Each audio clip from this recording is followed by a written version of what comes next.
One of my favorite shows, The Boys, is coming back on June 13th with its 4th season after a 2-year hiatus, which I'm pretty excited about. So I wanted to recreate these iconic shots from season 3 where Billy the Butcher is using his laser eye powers for the first time in a fight, and it's only 2 shots, so it shouldn't be that difficult, right?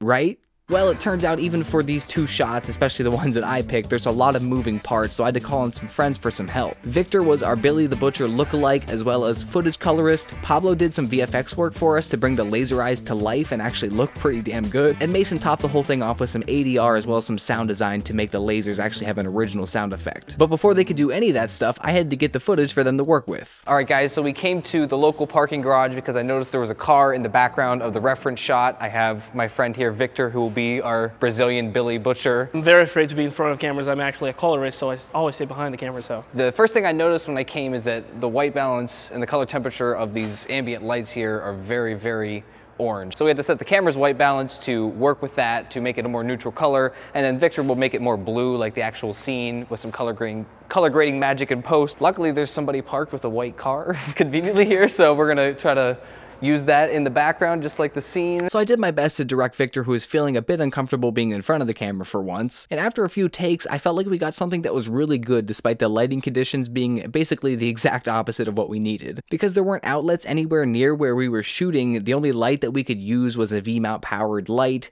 and the only one that I had was not very powerful. And for some reason, I don't know why, I had it set to 5600 Kelvin instead of warming it up and trying to match the ambient color temperature of the parking garage. But luckily, Victor came in clutch in the color lab, fixing my mistakes. Hey you guys, my name is Victor Hugo. Now I'm back to my normal self and I'll be color grading this clip. I usually start with like the output of my node chain, which usually is either a look LUT or a technical transformation LUT. In this case, I made both in the same. My final node over here is my transformation from Fuji F-Log to Rec 709, and I grade behind this because in the log space I have much more dynamic range and much more control over my image. I can just bring them on and you can see the transformation change. This here's my reference, right? As you can see, we're not there. So first thing was obviously just balanced everything to the bluish side, to the cyan side. Matte got us almost to the white balanced part of it, but here's just blue, right? Probably something they did on set that they could. It was a controlled environment.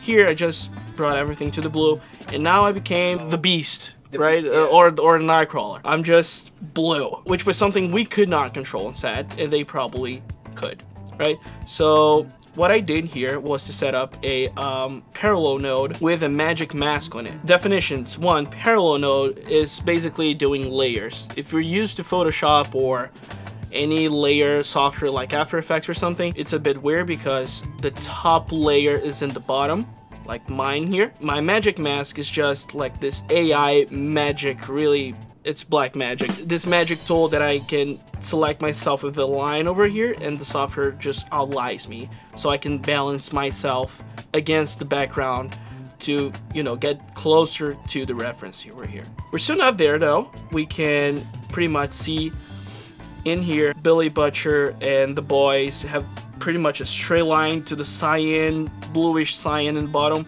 and we have much more tones in here, right? Our colors are spreading out a little bit more here and there. So what I did was use a compressor or a color compressor. What I usually do is select a hue, and you can see like the before and after.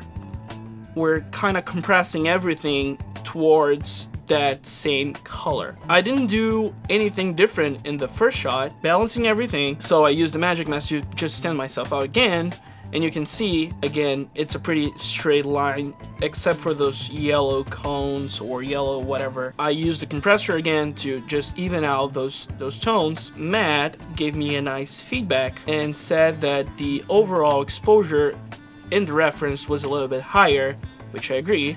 So we have another node here for exposure, to bring this all up again. And now maybe I'm standing out a little bit more than I should, so I can go back to my magic mask node and I can bring myself down a little bit. That looks great. After Victor made my footage look a lot better than anticipated, it was Pablo's turn to work his VFX magic in Adobe After Effects. Pablo actually owns a film production company in my local area called Darkmind Productions, and I've worked with him a lot through Darkmind, and he has a pretty extensive portfolio of VFX work through that as well, so this is sort of right up his alley. Anyway, I'll let him tell you what he did. Hey everyone, Pablo here with Darkmind Productions, and I'm here to help out with the visual effects. So jumping right in, you always want to remember to have your layers labeled correctly. That's going to help you out in the future as we move through this project. First, we wanted to trim down exactly the sections that we needed in order to make this effect happen. And then from there, we took the clip of Victor with that moment where his eyes are exploding in the parking garage, and I brought it into Mocha AE. Now, Mocha is a planar tracker. It will help track curves as well as the curvature of his face as he's turning past the camera, because we want our lasers to actually move in 3D space. So to do that, we'll have to track both eyes as well as his face. Once all 3 tracks were done, brought them back into After Effects, and from there created null layers for each of those tracks. Believe it or not, we did not have superpowers when we filmed this, and we did not have Compound V as much as I pleaded Matt to give me some. For this, we wanted to make sure that when the lasers were in effect, Victor was actually affected by those lasers. What does this mean? This means that whenever the lasers are on screen, it should be reflecting on him, on the environment, to make it feel more grounded within the actual clip. Once we had the face portion of the track done, we wanted to make sure that there were key points to illuminate his face once the effect of the lasers start, and then fade out once the effect of the lasers end. We decided to continue moving forward with optical flares. Now, those optical flares will be attached to each eye. When you have a light shining at a camera, there should be a hot spot. At some point, the light intensity should be more than what the sensor of the camera can actually take. And since we don't really have superpowers, we're just gonna have to eyeball this one, okay? Get it? Eyeball? Because, you know. And with the points tracking in 3D space, it follows Victor's eyes. And so the optical flares will flare on during the effect and then turn off again. And this is done multiple times to get the intensity you need or to get the brightness that you need. And it is all just playing it by ear. We're getting there, I promise. Just a couple steps more. As you can see, our layers are building up slowly, and we have keyframes upon keyframes. Next, all we have to do is add in the actual lasers. And for this, we moved towards Video Copilot's saber effect. Once we applied the saber effect, we changed the saber element type to fire. From there, we changed the color, and then on top of that, we keyframed the start and end points for the saber. We played around with the effects for a little while until we got something that we really liked. From there, we connected those to the tracking points that we have for the left and the right eyes respectively. Because Victor is moving his head from left to right, what we decided to do was to keyframe the lasers moving kind of overarching the camera and back down.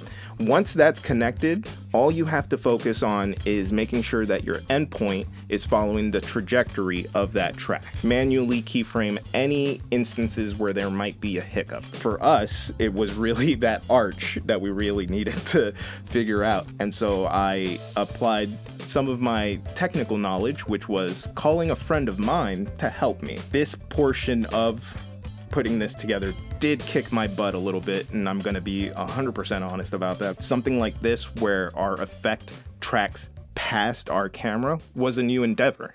So it was definitely a challenge for me, and I appreciate Matt putting me on the team to even try to achieve it. To be honest, what Pablo came up with was well beyond my expectations for this little project. What the team had come up with so far looked really amazing, but there was one small problem.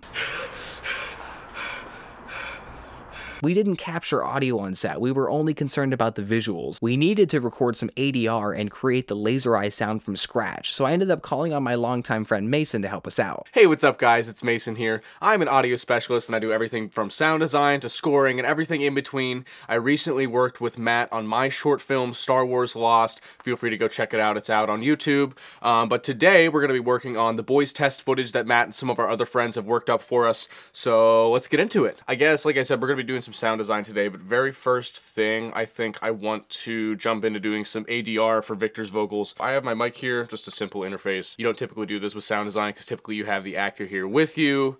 But we don't really have that privilege at the moment, so we're just going to go ahead and do it, and I don't think it should be too out there.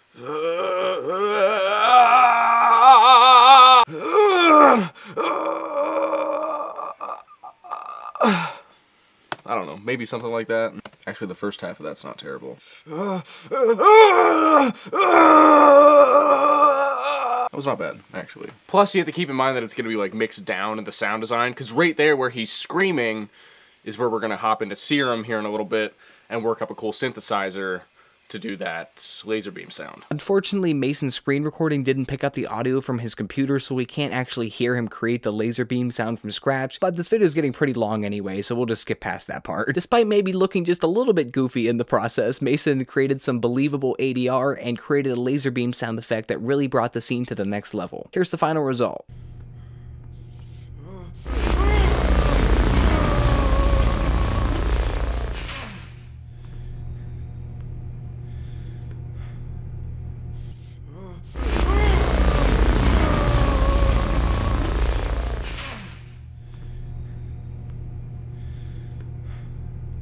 So the next time you're watching a show or a movie, without ruining it for yourself, try to take into appreciation the camera movements and the direction and the color grading and the sound design and the music choice. All those different little creative decisions, they add up to create the world that you're experiencing when you're watching that. Let me know if we should recreate any scenes or any shots from any of your other favorite shows or movies. Subscribe for more videos, and I'll see you in the next one, guys. Peace.